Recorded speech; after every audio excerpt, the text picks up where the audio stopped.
एक जमाने में एक जोड़ा बहुत दूर सरजमीन में रहा करते थे।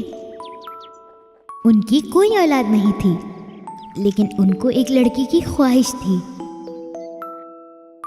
थोड़े ही दिनों बाद नौजवान खातून एक बच्चे की उम्मीद कर रही थी।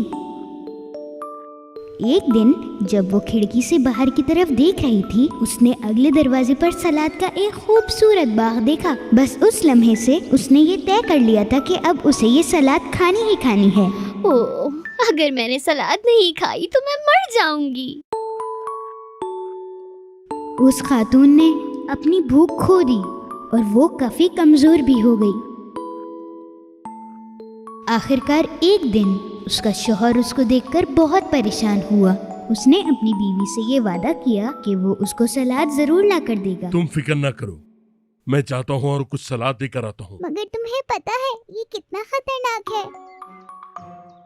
अगले घर का दरवाजा ताकतवर जादूगरनी का था और उस बाग को चारों तरफ से बड़ी दीवारों ने घेर लिया था, जिसमें दाखिल होने की किसी में जुर्रत नहीं थी। शौहर ने अपनी सारी ताकत लगा दी और दीवार पर चढ़कर बाग के अंदर दाखिल हो गया और एक मुट्ठी सलाद उठाई।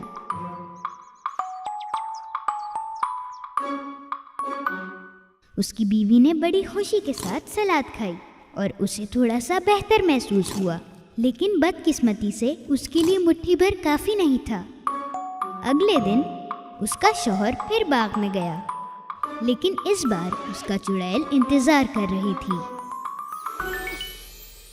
तुम्हारी हिम्मत कैसे हुई मेरे बाग में आकर मेरी ही सलाद चुराने की? मेरी बीवी हामला है और उसे ये खाने का बहुत दिल कर रहा है। तो तुम मुझसे आकर इसकी इजाजत भी तो ले सकते थे ना? दरअसल हम लोग आपसे बहुत डरते हैं। हम समझे कि आप हमें नहीं देंगी। मुझे माफ कर दें आप। माफ कर दूं तुम्हें? तुम्हें तो मैं सजा दूंगी। अगर मेरी बीवी ने ये सलाद नहीं खाई तो वो कमजोर हो जाएगी। आप मुझे ये मेहरबानी करके दे दें। तो क्यों ना हम एक मुआयदा कर लें? तुम जितनी सलाद ले जाना चाहो ले जा सकते हो, लेकिन उसके लिए एक शर्त होगी। जैसे ही तुम्हारा बच्चा पैदा हो जाएगा तुम उसे मेरे हवाले कर दोगे। खौफ के मारे उसने फौरन चुड़ैल की बात में हाँ मिला दी। कुछ ही महीनों के बाद बच्ची की पैदाइश हुई। जादूगरनी आई और बच्ची को ले गई।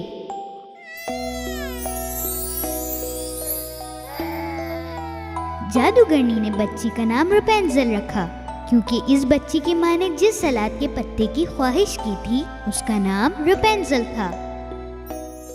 जादूगरनी ने रपुंज़ेल का ख्याल बहुत अच्छे से रखा। जैसे ही रपुंज़ेल 16 साल की हुई, वो बहुत ही खूबसूरत नौजवान लड़की बनी। जादूगरनी ने इसे जंगल के पास एक टावर में रखा, लेकिन उस टावर में सीढ़ियां नहीं थीं। बिल्कुल ऊपर एक छोटी खिड़की थी।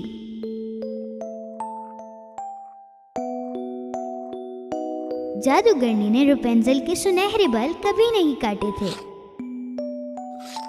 जब भी जादूगरनी उससे मिलने के लिए आती, वो नीचे से उसे आवाज देती, रपुंज़ेल, रपुंज़ेल, अपने बाल नीचे की तरफ फेंको। तुम्हारी माँ आई है। रपुंज़ेल ने अपने सुनहरे बालों को छोटी खिड़की से नीचे फेंका और रपुंज़ेल के बालों की मदद से जादूगरनी ऊपर तक पहुंच सकी और कई सालों तक यही चलता रहा। और एक दिन एक शहजादा शिकार पर आया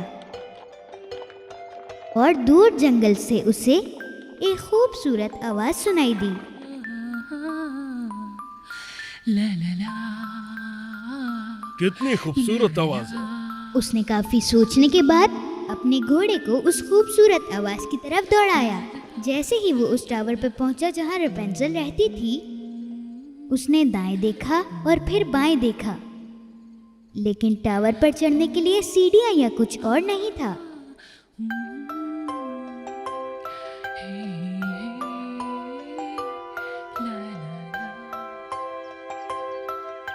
आवाज की खूबसूरती की वजह से शहजादा रोज जंगल में आता, लेकिन उसको ऊपर चढ़ने का कोई रास्ता नहीं मिल सका।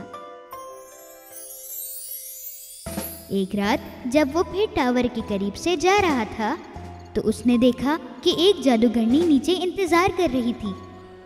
Rapunzel! Rapunzel!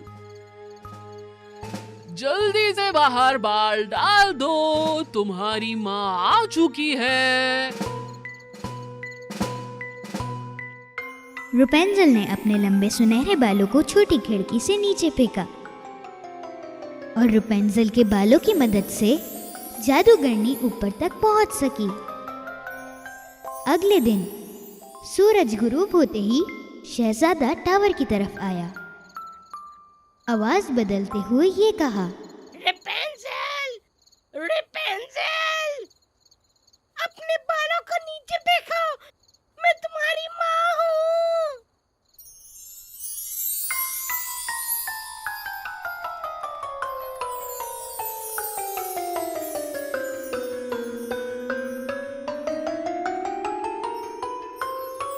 जिंदगी में पहली बार रेपेंजल ने अपनी माँ के अलावा किसी और को देखा और वो बहुत घबरा गई।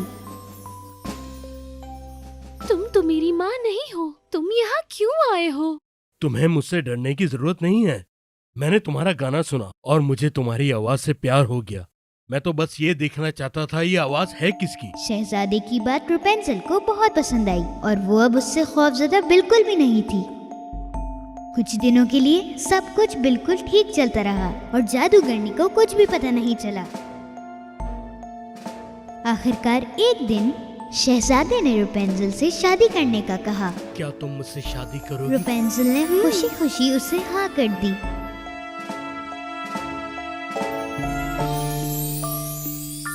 लेकिन रेपेंजल के पास टावर से नीचे उतरने का कोई तरीका नहीं था। अचानक उसके दिमाग में एक बहुत अच्छा आइडिया आया। शहजादा जब भी टावर से गुजरता तो वो रेपेंजल को एक कपड़े का टुकड़ा देकर जाता। रेपेंजल उन टुकड़ों को जोड़कर एक रस्सी बनाना चाह रही थी, लेकिन एक दिन रेपेंजल ने एक बहुत बड़ी गलती कर दी। उसने गलती से जादूगरनी से ये कहा, अम्मी, आपसे तेज तो शहजादा ऊपर आ जाता है। कौन शहजादा? कौन सा शहजादा, बताओ मुझे। और उसी वक्त जादूगरनी ये समझ गई कि दाल में कुछ काला है। मैंने कहा था ना, मुझे धोखा मत देना। मैं तुम्हें इस धोखेबाज दुनिया से दूर रखना चाहती थी, लेकिन तुमने। जादूगरनी अपने गुस्से को संभाल ना पाई और उसने रेपेंजल के सुनहरे बाल काट दिए।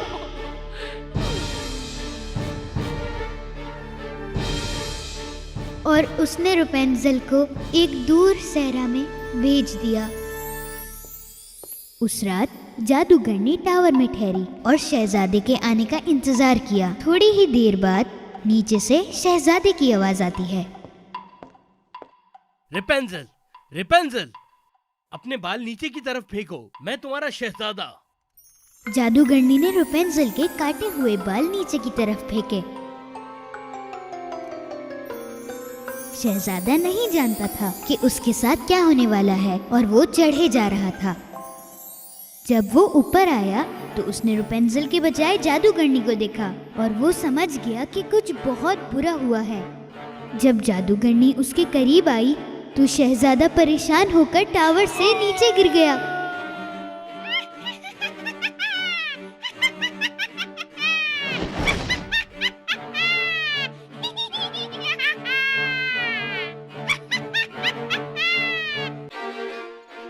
नीचे मौजूद झाड़ियों की वजह से शहजादा जिंदा तो बच गया, लेकिन कांटों की आंखों में घुसने की वजह से वो अब कभी भी नहीं देख सकता था। आंखों में आंसू लिए शहजादा जंगल की तरफ घूमता रहा, इस ख्वाहिश में कि किसी तरह उसे रेपेंजल मिल जाए। उसने अपना पेट पत्तों और फलों से भरा। आखिरकार काफी चलने के बाद शहजादा उस सहरा में जा पहुंचा जिसमें रेपेंजेल रह रही थी, और अचानक से कुछ नाकाबिले यकीन चीज हुई। उसने एक बहुत ही खूबसूरत आवाज सुनी। उसने फौरन उसकी आवाज पहचान ली। ये आवाज तो रेपेंजेल की है। वो आवाज को सुन सुन के उस आवाज का पीछा करने लगा और जोर जोर से आवाजें देने लगा। रेपेंजेल, रेपेंजेल, रेपेंजेल। रेपेंजेल भी शहजादे की आवाज पहचान गई। तुम आ गए, वो शहजादे की तरफ दौड़ने लगी। मेरे शहजादे। आखिरकार उन दोनों ने एक दूसरे को ढूंढ लिया।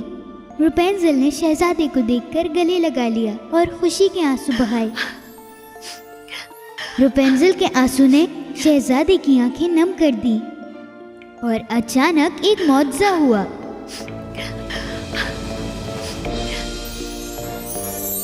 शहजादे की आंखें खुल गईं और वो अब देख सकता था। ये सब देखकर रेपेंजेल भी बहुत खुश हुई।